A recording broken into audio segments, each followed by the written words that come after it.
এতক্ষণ ধরে যে ভিডিওটি দেখেছ সেটি হলো একটি ভূমিকম্পের ভিডিও।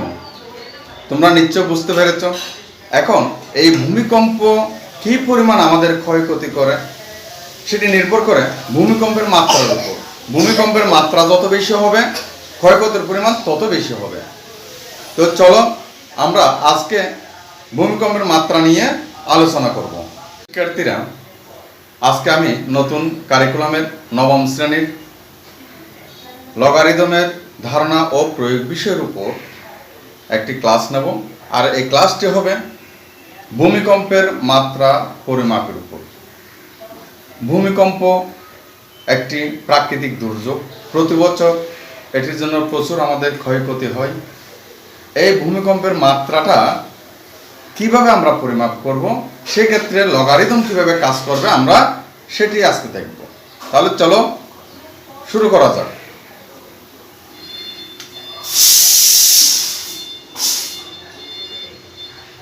এখানে তোমরা দেখতে পাচ্ছ ভূমিকম্পের মাত্রা পরিমাপে লগারিদম। ভূমিকম্পের মাত্রা পরিমাপের সূত্রটি আবিষ্কার করেন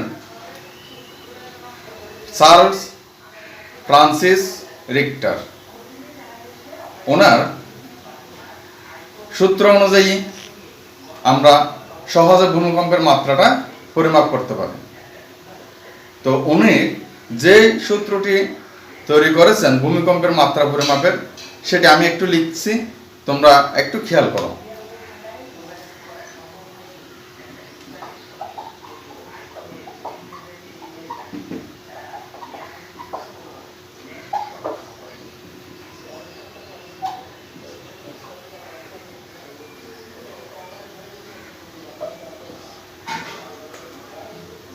ভূমিকম্পের মাত্রা আর ইকুয়াল টু হলো লগ আই বাই এস। এখানে আমি আই এবং এস এদের পরিচয়টা দিয়ে দিচ্ছি।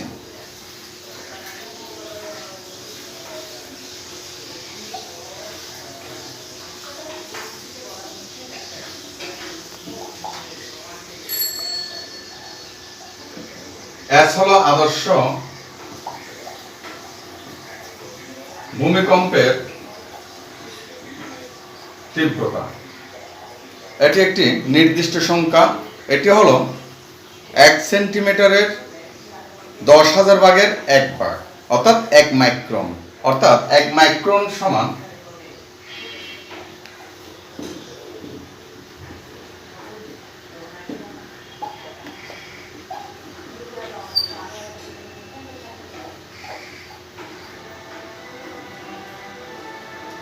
1 micron equal to 1 divided by 10,000 centimetre.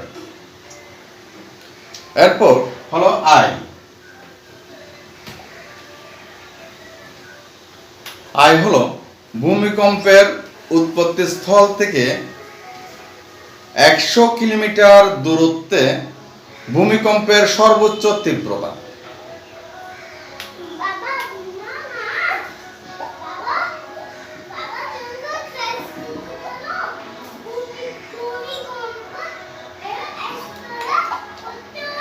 ভূমিকম্পের উৎপত্তি স্থল থেকে 100 কিলোমিটার দূরত্বে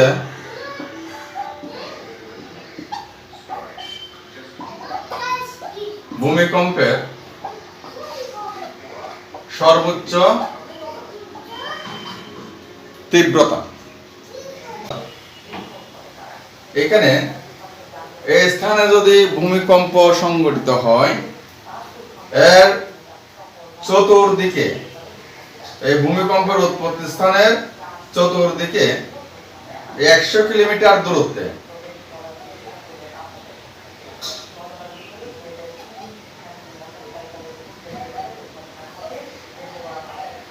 অর্থাৎ এই 100 কিলোমিটার দূরত্বে কোন একটি স্থানে ভূমিকম্পের সর্বোচ্চ তীব্রতা, এটি হলো আই। অর্থাৎ কোন একটি স্থানে 100 কিলোমিটার দূরত্বে চতুর্দিকে, ভূমিকম্পের উৎপত্তি স্থান থেকে চতুর্দিকে 100 কিলোমিটার দূরত্বে ভূমিকম্পের সর্বোচ্চ তীব্রতা, কি পরিমাণ ভূমিকম্প অনুভূত হয়েছে সেটি। এখন আমরা যখন আদর্শ ভূমিকম্প হবে, আদর্শ ভূমিকম্পের ক্ষেত্রে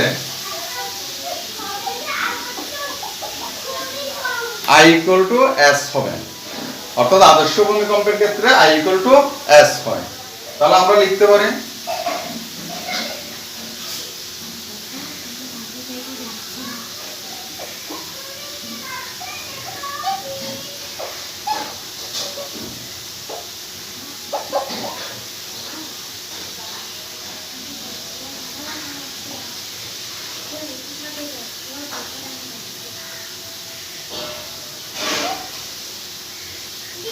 R equal to log S by S equal to log 1। log 1 এর মান আমরা জানি 0, অর্থাৎ R equal to যদি 0 হয়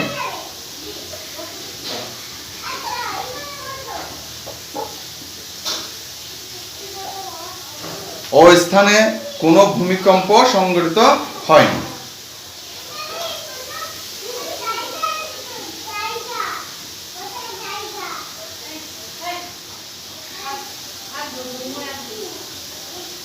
তাহলে আমাদের আর ইকুয়াল টু যখন 0 আসবে তখন আমরা বুঝে নেব ওই স্থানে কোনো ভূমিকম্প হয়নি। ঠিক আছে, আজকে এইটুকু। পরবর্তীতে আমরা ভূমিকম্পের উপর, তীব্রতার উপর বিস্তারিত আলোচনা করব। সবাইকে অসংখ্য ধন্যবাদ।